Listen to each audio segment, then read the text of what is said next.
Mike Lindell, yes, the MyPillow guy, has launched his social media platform that's supposed to be about free speech. It revolves around the idea of like freedom of expression. He's really worried about these social media platforms like Twitter banning people like Donald Trump. And so he's had a little difficulty launching it. Let's keep it real. But during his Monday live stream kickoff for Frank's speech, he dealt with some callers who were pranking him. There's no other way to say it. Let's take a look at what happened. Hello? Hello, yes, I have Mr. Trump on standby. Are you ready? Yes. Go ahead, sir.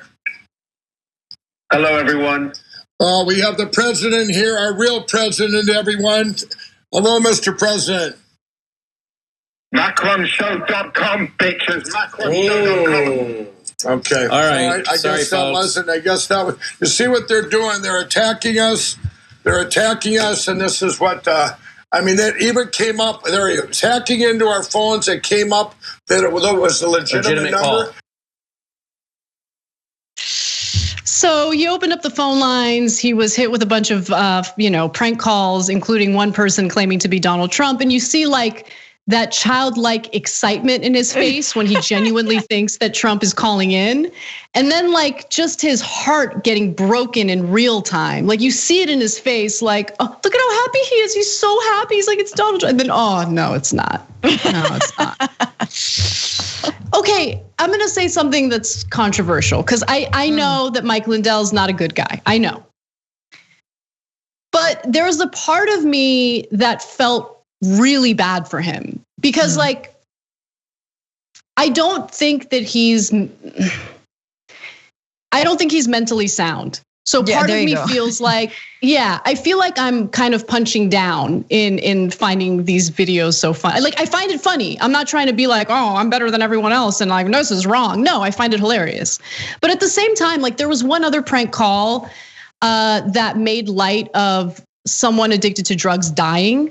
And Mike Lindell was addicted to drugs. I know I'm being a downer right now. I'm being a super downer, but like, I don't know. I'm conflicted because despite all the terrible things this guy has done and said, he's still a human being and has gone through a pretty difficult time. And I don't think that he's mentally sound right now. So I also I find it funny, but then I also feel really guilty at finding things like this funny.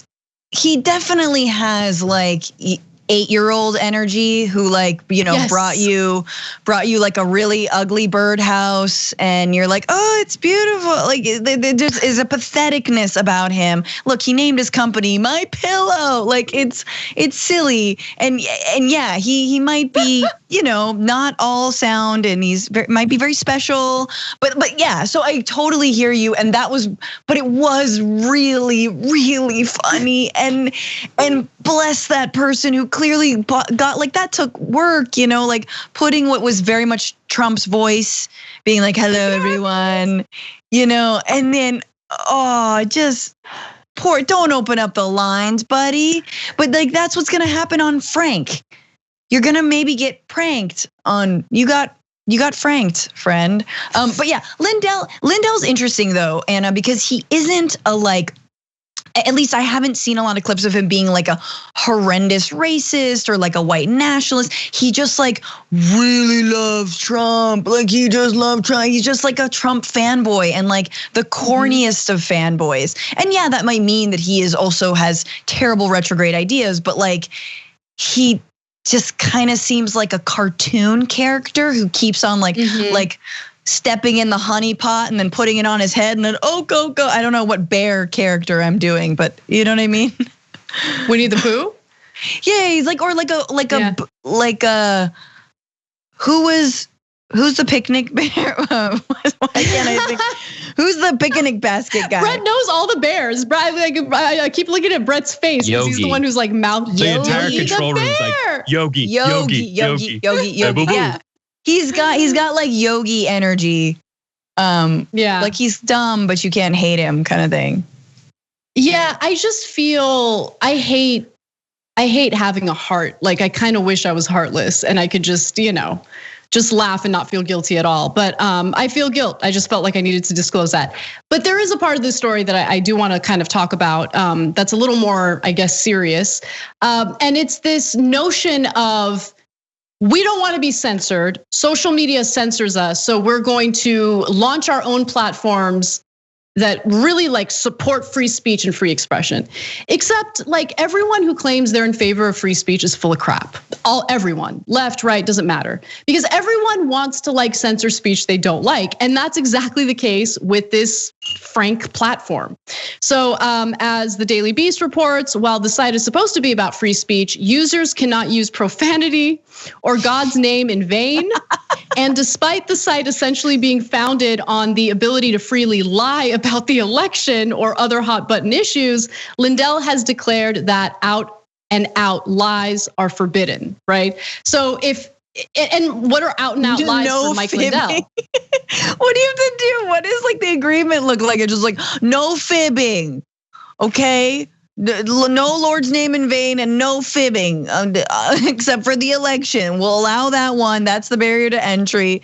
That's what's funny about this, Anna. Sorry to cut you off, but like it already exists. Like there's 8chan. There's all kinds of heinous message boards and platforms where people say all kinds of stuff. That exists. Not really sure what he's trying to do. And I don't know. It's tricky. It's a tricky situation. Speech, censorship, platforms. So for instance, I used to think, no, you shouldn't censor any comments in our videos or anything in the chat, or unless someone's like trying to dox us, which has happened in the past, right? You got to censor that out of safety for people working at TYT. But what about the user experience? What about people who are genuinely fans of the show and want to engage with other audience members while the show is live? And so I got a little taste of that with our Twitch audience, which is a growing audience. Let's keep it real. So it's not as difficult to control like with our YouTube audience or even Facebook, but also like, Brooke has done a really good job in moderating and like fostering a welcoming community. And whenever I'm in that chat, I see how people interact with each other and you get a lot out of it. Like there's a feeling of camaraderie. People are sharing their thoughts, their ideas.